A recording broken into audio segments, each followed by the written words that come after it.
Kidd Snuff and the Benchwarmers, 106.7 FM, 1670 AM. The Zone. Well, let's see. Ryan Asher joining us from the Madison Mustangs. Last time I saw you were sporting the red shirt and getting ready, all ready for the Badger football game when you stopped by the Zone Blitz pregame bash. How did that work out for you?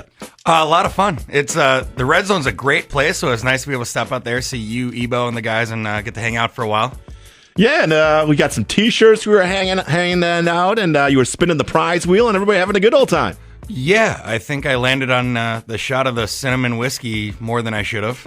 Well, on purpose. You know what? That's it's like Wheel of Fortune, dude. You spin a good one, you want to keep hitting that one. So, yeah, I mean, free booze, that's never bad, right? Hey, it was a great time.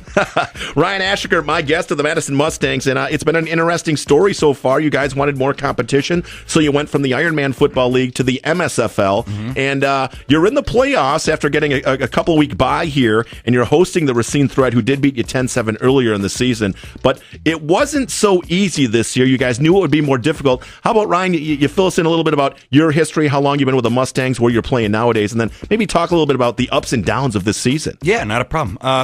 This is actually my fourth season with the Mustangs. I was recruited actually right after I moved to Madison by you. Yeah. As if people don't know, I work with you here at the radio station, and we were out at a remote. And you had a hat on I didn't recognize, and I asked what it was, and you said there's this thing called Semi-Pro Football. I said I played in college. Let's do it. Yeah. So I tried out and made the team, and I was really excited. I had the first 3 years in the IFL. I came in as basically a special teams player my first 2 years, and filled in at some linebacker. Last year played predominantly linebacker until some injuries took over, and I moved down to the D-line, and the same thing happened this year, where I came in as a kind of weak side outside backer to start the season, and we had a really stacked linebacker crew and really short on DNs, so I volunteered to move down again. And it's really cool because our two kind of key cogs right there are Craig Bollig and myself, who both actually played together in college at the University of Oshkosh as well. So it's a lot of fun to be kind of reunited on the line and have some fun with him. But it was it's been a fun journey, going through the long winning streak in the IFL and being able to be a part of that, and winning 2 rings myself was a huge honor in football. And we really just wanted more. It's not fun when you can take your pads off at halftime because you're beating a team by 50 or whatever it is. So we went out and tried to find some real football. And luckily we had 4 other teams from the IFL that were willing to move over to kind of some more harder competition in the MSFL and a better run league, in our opinion. So we moved over to the MSFL this season, and it's been great. A lot of real football games, coming out to start the season and getting... to be honest, your teeth kicked in by a Racine Raiders team was a big wake-up call for us and let us know the new competition we were in. We started off the season not great. The offense wasn't really clicking. We were missing some stuff on defense, and started off, I believe we were, 1-3 or 2-3 or something like that. We had a losing record to start with, and that wasn't fun. But, after the bye week and being able to kind of reevaluate ourselves and sit down and realize, let's get back to Mustang football. We were able to pick it up this year and go on a good winning streak here late on the season. We controlled our own destiny, so we made the playoffs, and we needed some help to get the number 2 seed in the extra bye week going into the end of the year. And luckily, the Wauwatosa Spartans were able to help us with that as we got the number 2 seed in an extra bye week. So 3 weeks off of football, the body's feeling pretty great, and we're excited to go this weekend. Yeah, you're probably just ready to hit somebody beside your teammates in practice, huh? It was. We had practice last night. It was a little bit rough, a little bit more shoulder popping and stuff like that, just because we, have been ready. Our bodies probably haven't felt this good since week 1, so we're ready to go. Now, we talked to Coach Adam Smith on Friday mornings at 6:50 on 106.7 FM, 1670 AM, The Zone. Adam's used to winning all the time, so how has Coach Smith been from start to end of the year? Because I was concerned with, as much as the Mustangs are used to winning, and you talked about the difficult start going 1-3, kind of waiting for the offense to catch up to the defense. How has Coach Smith changed, or maybe he hasn't throughout the season, from when you're losing in the early of the season to being on this roll you're on now? Coach Smith's great coach, really consistent guy. I think the only thing he's done more of this year is be more involved with other aspects of the team as well. We'll see him more on some defensive drills this season, just, critiquing a little bit or trying to give you other ways to do things.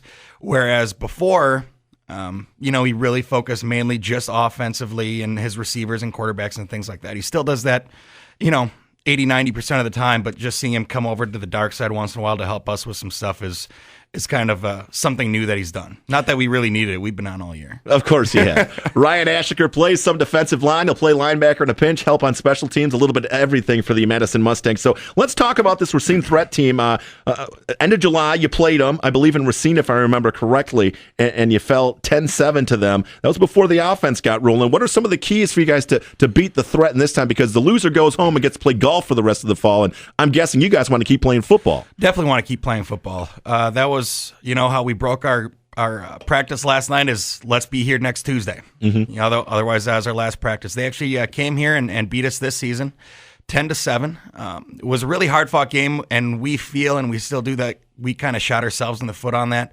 We had, I believe, 5 turnovers in the game, so we have to try to stay away from that this time around. Defensively, we got to do our thing. We've had a pretty good season throughout. When you got, monsters behind you like Troy Dizak, Noah Williams, LaRon, Will, it makes it really easy. All I got to do with Craig is try to get a little bit of pressure down there, and those guys are going to do their job, so we know that.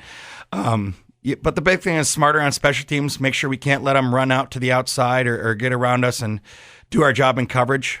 They tried a couple onside kicks with us last time, so we got to make sure we're really paying attention on special teams. It is the third facet of football, so we got to make sure we're smarter there this time around as well. But the big one is making sure we don't give up the ball. We protect it and able to carry that throughout the game. Okay, so turnover is going to be key. Got to win that battle. Also, special team smarts, and my mistake there, that was at home that you guys fell 10-7. How have your goals, what are your goals like now, and how do things change as you go from linebacker to defensive end? Do they tell you, hey, Ryan, we need you to eat 12 plates of food every day now instead of 10, or how's that work? Well, it's been kind of a roller coaster for me personally, because I came into the season, I'm somewhere around 220 normally, naturally. So I went into the season at 230 because I expected, all right, I had an all-star year last year at D-end. I'm just going to stay there. Mm-hmm. And Adam goes, you're back to linebacker. So it was actually very easy to go back to 220. Sure. So now throughout the season, I've been trying to get up a little bit more and doing different things in the gym or eating some different things to try to put on a little bit more weight to give me some sort of advantage. But my whole game at D-end right now is quickness and speed to try to get around it because I'm not going to be able to bull rush a whole lot of big tackles. Dude, Ryan, if you need any help gaining weight, you can just hang out with me, dude. I'm on the pizza beer plan. Yeah, we've done that a couple times.